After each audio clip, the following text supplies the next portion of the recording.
ಪಕ್ಷಕ್ಕೆ ಬಿಸಿ ತುಪ್ಪವಾಗಿದ್ದ ಶಾಸಕ ಬಸನಗೌಡ ಪಾಟೀಲ್ ಯತ್ನಾಳನ್ನು ಕೊನೆಗೂ ಹೈಕಮಾಂಡ್ 6 ವರ್ಷಗಳ ಕಾಲ ಉಚ್ಚಾಟನೆ ಮಾಡಿ ತಬ್ಬಿದ್ದು ಎಲ್ಲರಿಗೂ ತಿಳಿದ ವಿಚಾರ.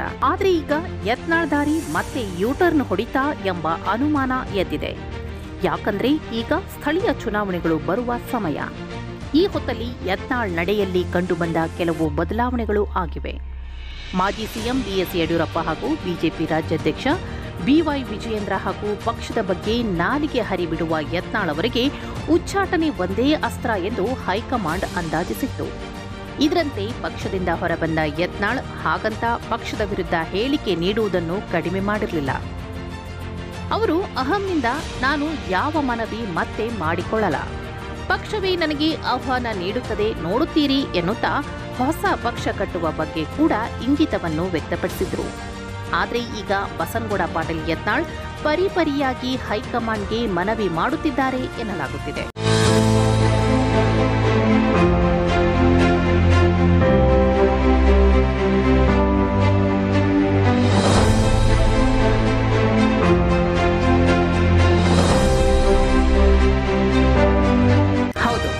ಬಿಜೆಪಿ ರಾಜ್ಯ ನಾಯಕತ್ವದ ವಿರುದ್ಧ, ಅದರಲ್ಲೂ ವಿಜಯೇಂದ್ರ ಹಾಗೂ ಯಡಿಯೂರಪ್ಪ ಅವರ ವಿರುದ್ಧ ಟೀಕಾ ಪ್ರಹಾರ ನಡೆಸುತ್ತಾ ತನ್ನದೇ ಪಕ್ಷಕ್ಕೆ ಕಂಟಕವಾಗಿದ್ದ ವಿಜಯಪುರ ಶಾಸಕ ಬಸನಗೌಡ ಪಾಟೀಲ್ ಯತ್ನಾಳ್ ಈಗ 6 ವರ್ಷಗಳ ಕಾಲ ಪಕ್ಷದಿಂದ ಉಚ್ಚಾಟನೆಯಾಗಿದ್ದಾರೆ.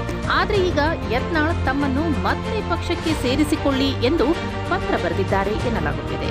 ಇದಕ್ಕೆ ಮುಖ್ಯ ಕಾರಣ ಈಗ ರಮೇಶ್ ಜಾರಕಿಹೊಳಿ ಕೊಟ್ಟ ಹೇಳಿಕೆ ಎನ್ನಬಹುದು. ಇನ್ನೊಂದು ವಾರದಲ್ಲಿ ಮತ್ತೆ ಬಿಜೆಪಿಗೆ ವಾಪಸ್ ಆಗ್ತಾರೆ ಅನ್ನೋ ಭರವಸೆಯ ಮಾತುಗಳನ್ನಾಡಿದ್ದಾರೆ.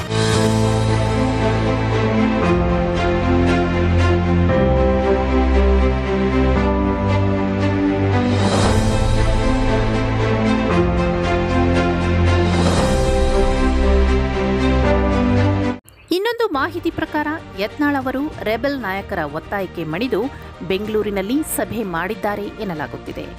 ಈ ಸಭೆಯಲ್ಲಿ ಯತ್ನಾಳ್ ಅವರ ಮನವೊಲಿಸುವ ಮೂಲಕ ವರಿಷ್ಠರಿಗೆ ಮನವಿ ಸಲ್ಲಿಸಲಾಗಿದ್ದು, ಜೊತೆಗೆ ಕೇಂದ್ರಕ್ಕೂ ಕೂಡ ಪತ್ರ ಸಲ್ಲಿಸಿದ್ದಾರೆ ಎಂದು ಮಾಹಿತಿ ಬಂದಿದೆ. ಇನ್ನು ಪತ್ರದಲ್ಲಿ ಇನ್ನು ಮುಂದೆ ನಾನು ಯಾವುದೇ ಶಿಸ್ತುಬದ್ಧ ಕ್ರಮಗಳಿಗೆ ವಿರುದ್ಧವಾಗಿ ನಡೆದುಕೊಳ್ಳಲ್ಲ ಎಂದು ಯತ್ನಾಳ್ ಉಲ್ಲೇಖಿಸಿದ್ದಾರೆ ಎನ್ನಲಾಗುತ್ತಿದೆ. ಆದರೆ ಯತ್ನಾಳ್ ಈ ಮೊದಲು ನಾನಾಗ್ಲೇ ಪಕ್ಷಕ್ಕೆ ಹೋಗಲ್ಲ, ಅವರಾಗ್ಲೇ ಕರೆದರೆ ಮಾತ್ರ ಪಕ್ಷಕ್ಕೆ ಹೋಗುವ ಬಗ್ಗೆ ನಿರ್ಧಾರ ಮಾಡುತ್ತೇನೆ ಎಂದಿದ್ರು. ಇನ್ನು ಸ್ಥಳೀಯ ಮಟ್ಟದ ಚುನಾವಣೆಗಳಲ್ಲಿ ಯತ್ನಾಳ್ ಅವಶ್ಯಕತೆ ಇರೋದ್ರಿಂದ ಬಿಜೆಪಿಯು ಬಸನಗೌಡ ಪಾಟೀಲ್ ಯತ್ನಾಳ್ ಅವರನ್ನ ಪಕ್ಷಕ್ಕೆ ಮತ್ತೆ ಆಹ್ವಾನಿಸುತ್ತಾ ಅಥವಾ ಪಕ್ಷದಿಂದ ಅವರನ್ನು ಹೊರಗಿಟ್ಟು ಹೋರಾಟ ಮಾಡುತ್ತಾ ಅನ್ನೋದು ಕಾಲವೇ ನಿರ್ಣಯ ಮಾಡಬೇಕು.